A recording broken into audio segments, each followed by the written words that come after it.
built on integrity with proven results. And welcome to Old Dominion Realty's third monthly live webinar.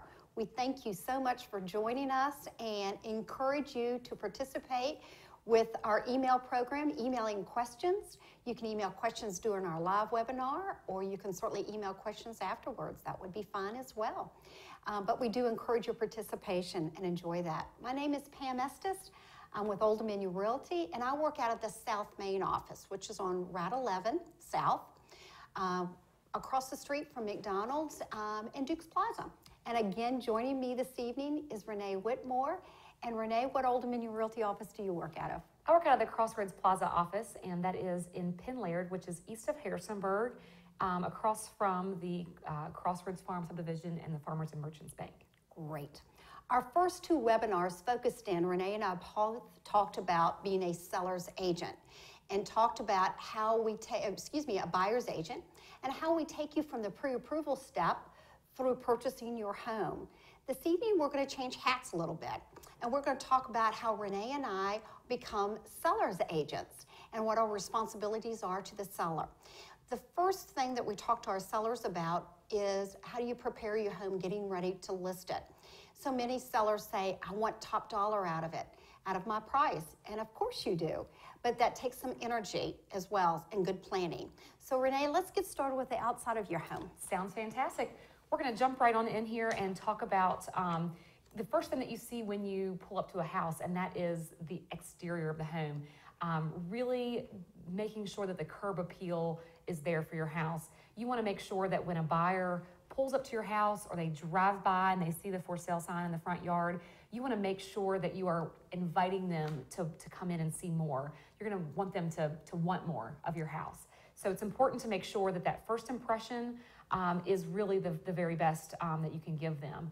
So by doing that, or ways to do that, I would say is, making sure that your yard is mowed. You always want to make sure that the grass is super green and mowed down really well. Making sure that you're trimming up the bushes in the front yard. Making sure that you pull all the weeds out of the flower beds. Just making sure that you spruce up all the landscaping on the outside. And that includes, maybe putting down a new layer of mulch in the flower beds as well. Just making it look really sharp and clean. Yes.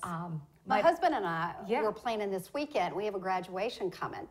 And I thought about our webinar because we had three kind of dead shrubs. Mm-hmm. And so we went and pulled them up, went to the store, grabbed two $15 shrubs, plopped them in, and the greenery makes a big difference. Absolutely. So I encourage you to do so. It makes it look really nice when you've got fresh green plant versus one that's dead and dying and might say, womp about your house. Absolutely. Yeah. Absolutely. So keeping the landscaping really nice is good. Also maybe taking a little bit of time to power wash the house, make it really sparkle, clean the windows on the outside, paint the trim around the door, making sure that door is really a really nice, pretty clean door, painting the door, whatever color, if it's red or, a lot of times I have folks ask me, Pam, hey, I hear on HGTV, they say to paint your door red. Should I be painting my door red? Yes. Well, if it matches your house and it looks good with it, sure, paint your door red, invite more people in, get a little bit more attention to your house, but definitely painting it some color, making sure there's not scuff marks and stuff on it, maybe even changing out the hardware to make sure things aren't rusted is a really good idea.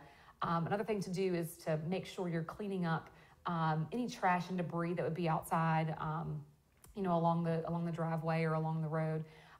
Making sure that all the toys, all your children's toys, are pulled out of the yard and put away. You'll put them in the garage or in the storage building, and just make sure that everything just looks tip-top shape, and it makes someone say, hey, I want to see the inside of that house. The outside looks fantastic, and it makes me want to take a look at the inside. Absolutely. Kind of going back to that front door, I know, Renee, you and I have talked so many times that first impression is so important. Yep. And replacing those light fixtures, sometimes if they're rusted or old, just running again to the vendor for, what did you say, a $30 light fixture? $30 light fixture, yep. Makes a big difference. Front door mat. Yep, a front door mat. You can go to Walmart and pick one up for, $12, and it makes a really good impression to have that clean look on the outside as you're walking into the house. And just making sure, even the street numbers too, making sure that they're nicely well visible and look good. So. Does make a good difference. Yep. Inside your home, you know, I say to most of my sellers, let's start preparing for your home to be put on the market in 6 months. Let's take 6 months because it takes some time to declutter, to organize. This is a perfect time that you might want to consider having a yard sale. Yep. I've heard it said that if you don't use something in 3 years, you might want to consider throwing it out. Don't know if you need to throw it out, but you might need to box it up. Yep. So great time to have a yard sale, great time to give to your local charity or rent the storage building. I think the benefits of a storage building versus the rental cost of that sometimes can be a no-brainer. So I encourage you to consider doing that as well. Absolutely. Clean your kitchen, clean your closets out. Needs to look fresh and clean and smell that way as well. You want purchasers looking at your home as their potential future home, not your house. So if you have a wall that I say has about 20 family photos on it, I know you have a lot of pride there, but you might want to consider when you list your house, removing those photos or some of those photos, putting nail hole filler on it, a fresh coat of paint, and I think it makes a big difference. Do you agree, Renee? I do, and also along the same lines is maybe not even the wall, but you know, a lot of folks hang their kids' artwork on the refrigerator. And as much as you love looking at your kids' you know, pictures and that they draw you and you're really proud of all the stuff that they're doing, it's really important to clean that surface off and just, you know, one thing on there, one magnet, one calendar, one note, that's it. Make sure that you're putting everything else in a drawer or in a box. Take a picture of their artwork, put it in their, you know, a nice box for them for later, a little keepsake box or something like that. Pull it out in your next home and put it on the refrigerator when you get there. Great idea. Great idea. So many times I know Renee and I both get asked, should I paint my house? Should I recarpet my house? Well, it's not an easy answer. It depends. Go with neutral colors, of course. And I just recently painted my office and recarpeted it. And it's amazing. Every morning I come in, it smells clean, it looks clean, and it just is refreshed. So probably makes you want to be there, right? It does. Yeah, it does. Absolutely. It does. Let's talk about pets a little bit. Kind of a touchy subject, but I encourage my sellers to, when your home is being sold, let's remove the pets if at all possible. You want buyers looking at your home, not your pets. So I encourage you to remove them. And the second reason is pet odor.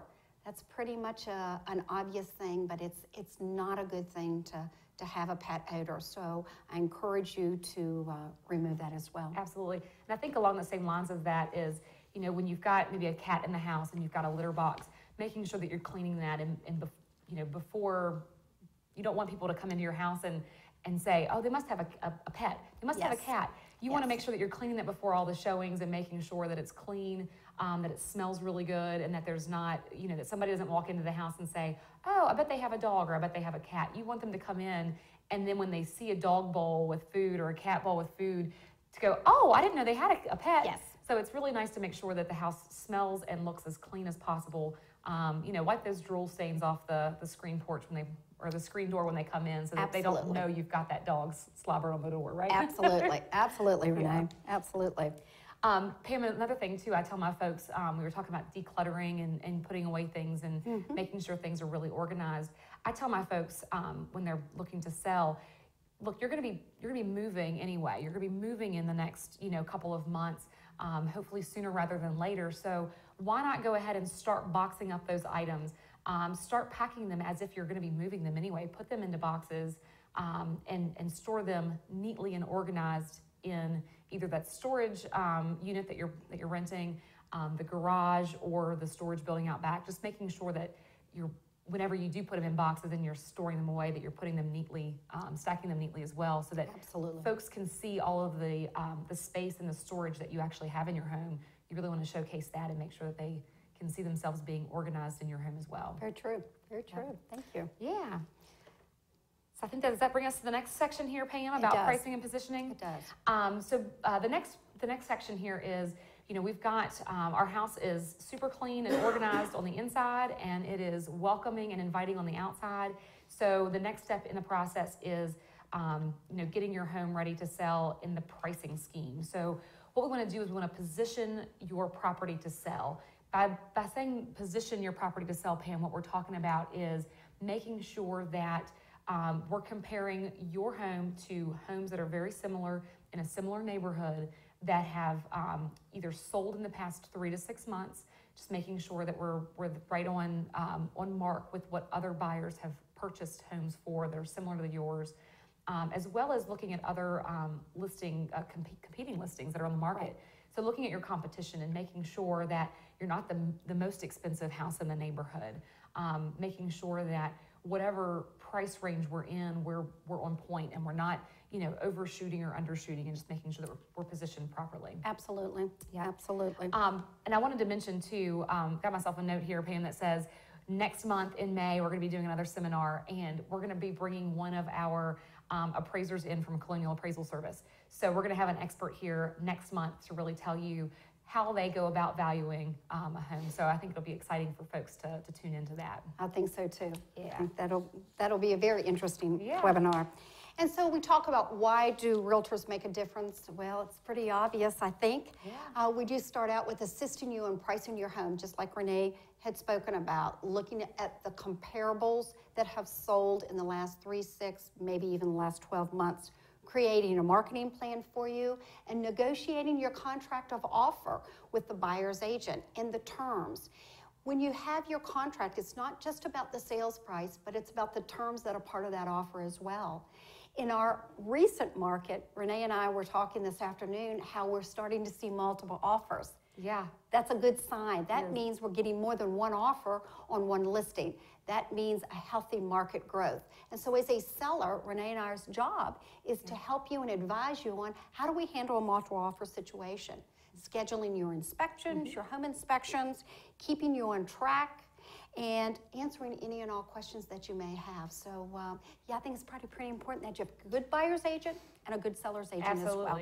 Absolutely. And we've got a couple of questions that we're going to roll into that I know we get a lot of questions over and over again. So Pam and I wanted to touch base on a couple of the questions that we get asked that we thought would be interesting for you guys to know about too. And one of the questions is, when should I put my house on the market? And this is something that really is going to depend on each person's individual scheduling and really the reasons why you're looking to sell in the first place. So, are you being transferred with your job? If that's the case, then maybe, putting the house in the market, very quickly is important. So getting the house in the market next week or, 2 weeks from now might be the ideal situation. If your house needs a little bit of work and we need to, maybe go through and paint the interior, as much as you might love those green walls or those blue walls or that red wall in your house, it probably isn't the most friendly thing for a buyer to look at. So painting everything maybe beige or cream or, one of those really nice neutral colors might be what you need to do. So taking, maybe a month or 2 months to do the work that is needed for your home, to get those action items that we talked about earlier all done and checked off of our list, and make sure that your house is hitting the market with its best foot forward. That might actually be the best thing to do. It might be best to wait a little bit and wait maybe 2 months to get all that stuff done. Yes. For your property, so that once we price it and we position your property properly on the market, then we can hit that market and have the least amount of marketing time possible. So absolutely, I agree with you. I think your marketing as to when you put your house on the market is an individual thing. I did have a seller this past week said to me he had done a recent refi. Yeah. And his banker said to him, you may want to wait till fall to get full benefit out of your refinance. And I understand that point. However, one thing that the banker does not know, just like I don't know, is what is the interest rate going to do between now and the fall? Yeah. So if you wait to put your house on the market, your interest rate goes from 4% to 5 or 6%, you're going to wish that you would have sold it then. So there's many, many market factors in order to determine, and I agree with Renee, that's a personal decision as to when you put it on. It is. And a lot of folks think, hey, it's springtime and spring is the time you put your house on the market, right? Well, yes, according to HGTV, it is the time to put your house in the market. But I think that it's important to look at, like I said before, the reasons that you have to sell, and just know that there's 12 months in a year and there's people buying houses all 12 months of the year. We don't take off, November and December, even though I'm pretty sure a lot of us would like to. We're still selling houses in those months. So it's important to keep that in mind when you're looking at selling your house. At any time in the market is probably a good time to put on the market if you need to sell. Absolutely. Yeah. I have a question. It says, my friend just had their home pre-inspected by a home inspector. Should I do that? That's a great question. An awful lot of sellers ask both Renee and I that question. And then sometimes I advise that you do. 99% of our residential real estate contracts include a home inspection contingency. So why not take care of that contingency up front before you list your property? So the home inspector will come over, he will inspect your home, you will get a list of repairs. I encourage you to jump on those repairs, get them done. Then when we put the house on the market, we can furnish that home inspector to the potential purchaser, and we'd have to deal with those things after the contract. There's no surprises when you get to closing or when you get close to closing or after that home inspection. You don't have a leaky roof that you have to deal with right away. That's right. And have to worry about getting contractors in and that sort of thing. So it's really important. In some cases, if you think there might be some items that need to be taken care of, to go ahead and get them taken care of. Up front and make sure that you're getting that taken care of, and that's great. You don't have that surprise. There you go. Yeah. There you go. Our next question that we have here on our list is, should I have my home appraised before I list it with a realtor? And as Pam and I mentioned before, part of our job as realtors is to help you price your property. And what we're going to be doing in that process is kind of like a miniature appraisal. It's not really an appraisal. It's not certified by any means, but we do take the same, the same comparables, the same approach. We take those sales and we look at those compared to your house, and we come up with a price that way. So same approach. We do suggest in certain cases that folks do use an appraiser to value their home. And usually that's the case when we have to either have differing opinions on what the value is, or if we have to convince another party of what the price is. So some situations that might occur in are if we have an estate where we have multiple heirs to the property that need to, a little bit of information on exactly what that market is like and what the value is. Another situation might be as if it's a divorce situation or something like that, where you have two different parties with different opinions upon the price. So you don't always have to have an appraisal done before you list your property. Just know that there will be an appraisal done at some point in the process, and normally that'll happen from the buyer's standpoint with their loan. So absolutely. Now, Pam, we do have a question that came in while we're sitting here, and let's see. It says, should updates be completed before the house goes on the market, or can they be done while trying to sell? And then do you also, this is a two-part question, so we'll do the first part first. Okay. What do you think, Pam, as far as getting those repairs and stuff done before? First impression is the best impression. Yeah, absolutely. I have so many sellers excited about putting their house on the market, and they say, Pam, are you going to bring the sign over today? I'm excited about having that sign in my yard. And I can certainly do that, but that's not what I would recommend. Let's get your painting done. Let's get your freshening up done. Let's get it in prime condition so that we can put it on the market at the prime price. So I certainly encourage you to get your work done, and let's do it right. Yep, I agree with Pam definitely on that, because like you said, that first impression it's kind of like the one shot deal. You get that, you only get a first impression once. So that's right. It's important to get that done, get it right. The second part is, do you guys charge a consulting fee to explain everything that needs to be done? That's a good question. And I know my answer to this, Pam, is no, we don't necessarily charge a consulting fee for something, for just coming in, looking at your house, talking with you about the pricing of your home, or to talk about different repairs that need to be done, or just, kind of your general, home updates that may need to be done to put the house in the market. However, that comes into play when we talk about commissions and we do the listing agreement. Absolutely. Yeah. Absolutely. That's part of our job. Yeah. That's part of our job. It is. So. And it's something that, we definitely like to make sure everybody has all the information up front before we get into that, so that we know exactly what we're doing as we go in. Very good. Yeah. Very good. Absolutely. Sounds great. We want to remind you guys again that we have a special guest coming next month in May. And it's going to be Micah Branson from Colonial Appraisal Service. She's going to be talking to us and kind of walking us through the process that they take as an appraiser to help value the property. I'm sure we'll have a little bit of information from the lending side of things too, on what, how the appraisal kind of goes into the mortgage as well. So absolutely. Yeah.